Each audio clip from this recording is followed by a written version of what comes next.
Hello students. Children, in the previous video we discussed about the very first natural resource, that is land. So today we are going to begin with the second important natural resource, that is soil. Of all the land resources, children, soil is our prime resource. The plants that grow on the land would not exist without the loose uppermost layer of the earth's crust, that is soil. It is a mixture of humus and a fine powdered rocky material which supports the growth of plants and trees. So, we can say that the thin layer of grainy substance covering the surface of the earth is called soil. It is closely linked to land because landforms determine the type of soil. Soil is made up of organic matter, it is made up of minerals and weathered rock that are found on the surface of the earth. This happens through the process of weathering, and where the minerals and the organic matter are in proper proportion, that is, the right mix of the minerals and the organic matter makes the soil fertile. So now if I ask you why soil is a prime resource, why is it important? So we can say that, children, it is important to us because plants, animals and human life is directly or indirectly dependent upon soil. And besides, food, fibers like cotton that provide us clothing and many other products of our daily life are also grown on soil. Now, after learning how important soil is, next we are going to learn about the soil profile. Now, what is soil profile? So, as the soil forms horizontal layers, children, as horizontal layers develop between the soil horizons together make up the soil profile. The three main horizons are A, B and C, while D is the bed rock. Now we are going to study about this one by one. The very first layer that comes is the A horizon. It comprises the surface or topsoil. It is formed by very fine particles of rock such as clay, silt and sand. Humus is also found in this layer, children, and we plant seeds in this layer of the soil and it is soft and porous. Moving on to the second layer, that is B horizon. It comprises the subsoil. It is present just below the topsoil. It is made up of weathered rocks, clay, silt and some nutrients.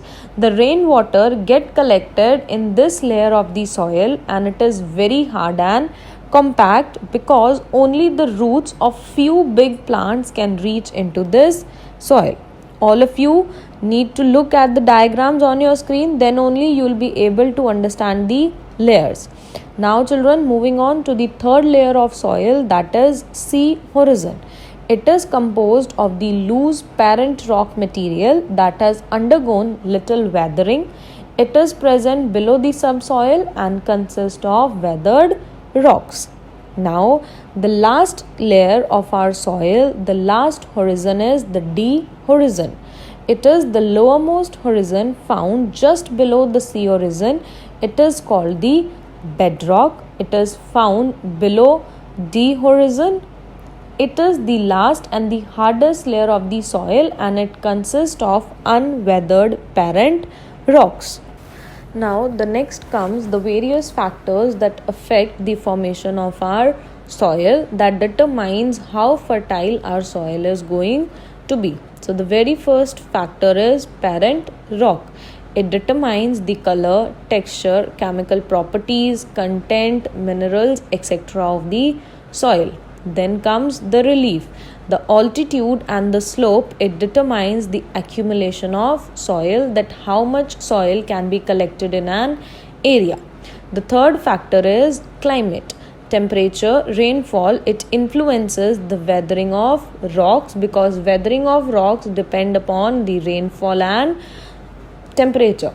Moving on to the next is time. Time determines the thickness of the soil profile because maximum will be the thickness. And the last is, children, the flora, the fauna and the microorganisms because these are responsible for the formation of humus. So all of these affect the rate of humus that is present into the soil.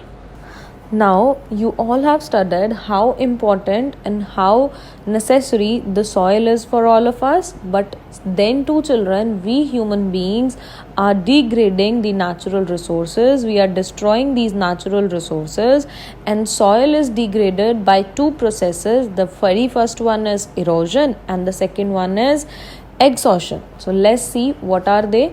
First of all, soil erosion. Soil erosion, children, is the removal of soil or the physical loss of layer of the soil by the agents of erosion.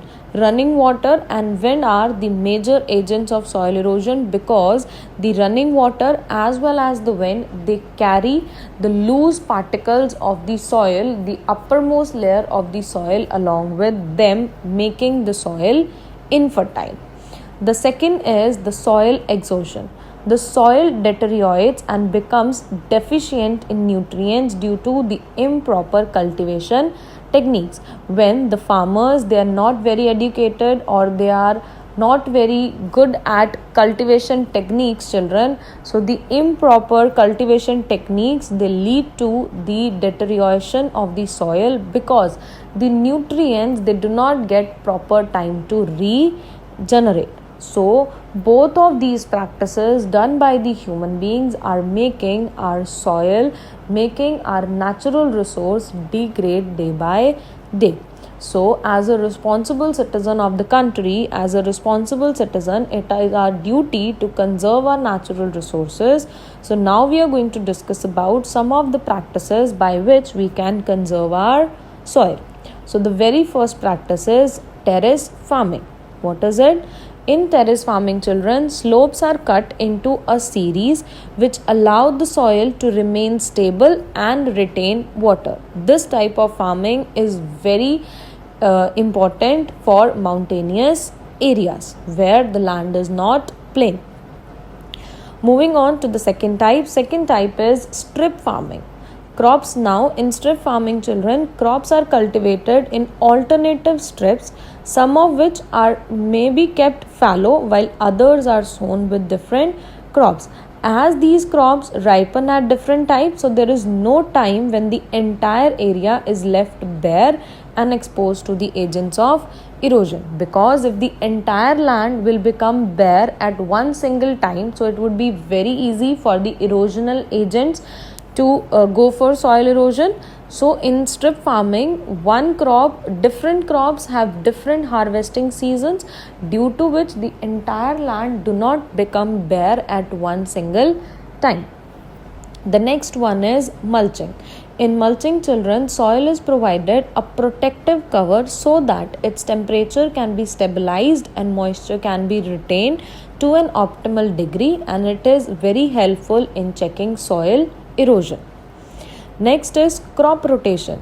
Growing the same crop in a field for more than 2 years, children, declines its soil fertility. Why so? Because the nutrients, they do not get time to regenerate. So it is the best to alternate nitrogen fixing crops with grains and fiber crops, so that the fertility is returned to the soil and nutrients are regenerated, get proper time to regenerate.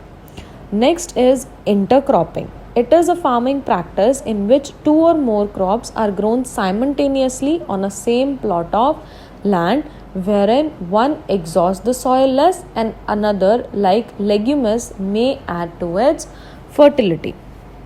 The next practice that can be done is counter plowing. It is a practice of plowing at right angles to the slope, following the contours of the land. It prevents excessive soil loss and reduces the runoff by water. The next type of practice is shelter belts. In shelter belts, children, tall growing crops and trees planted on the margins of the field, which acts as the wind breaks and they slow down the runoff by water. It is just like an embankment to stop soil erosion. Now, last but not the least, which can help us to protect our soil, is afforestation.